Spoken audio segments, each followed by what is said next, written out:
తెలంగాణలో అట vehicles density ఆ సాంద్రత పెరుగుతున్నదట.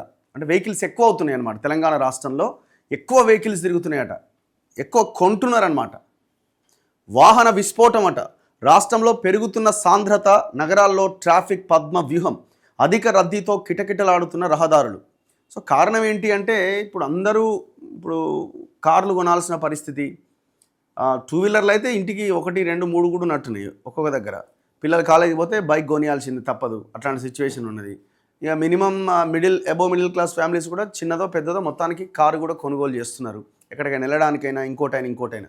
సరే అందరూ ఒకే రోజు తీయకపోవచ్చు, డైలీ ఆఫీసులకు తీసే వాళ్ళు చాలా తక్కువ మంది ఉండొచ్చు. కానీ సో కొనుగోలు సంఖ్య అయితే చాలా పెరిగింది. ఒక్కసారి చూడండి, వాహన సాంద్రత ఎక్కువగా ఉన్న జిల్లాలు ఏంటి అనేది ఇక్కడ కనబడుతున్నది. హైదరాబాద్, మేడ్చల్, రంగారెడ్డి, కరీంనగర్, హన్మకొండలో పిచ్చ వెహికల్స్ ఉన్నాయట.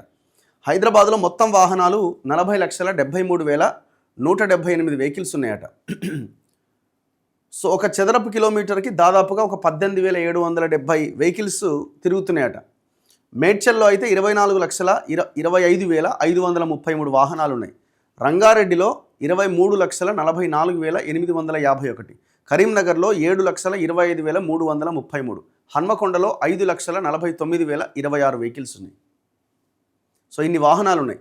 ఒక్క హైదరాబాద్ జిల్లా పరిధిలోనే ఏకంగా 40,73,000 వాహనాలు ఉన్నాయి. ఇక్కడ వాహన సాంద్రత పరిశీలిస్తే ఒక్కో చదరపు కిలోమీటర్ విస్తీర్ణంలో 18,770 వాహనాలు తిరుగుతున్నాయట.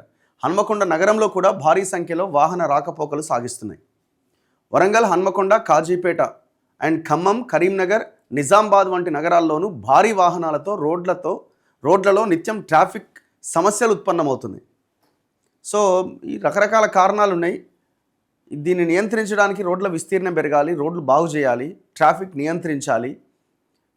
ట్రాఫిక్ పోలీసులను కూడా కేవలం ఏడ చలాన పడుతుందా అని పర్సనల్ ఫోన్లలో ఫోటోలు తీయడం పక్కన పెట్టి ట్రాఫిక్ మీద దృష్టి పెట్టించాలి.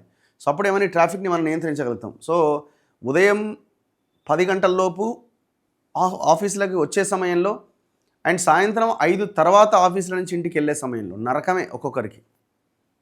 నరకం అంటే నరకం. మళ్ళీ ఆఫ్టర్నూన్ లంచ్ అవర్లో కూడా చాలా విపరీతమైన ట్రాఫిక్ ఉంటుంది.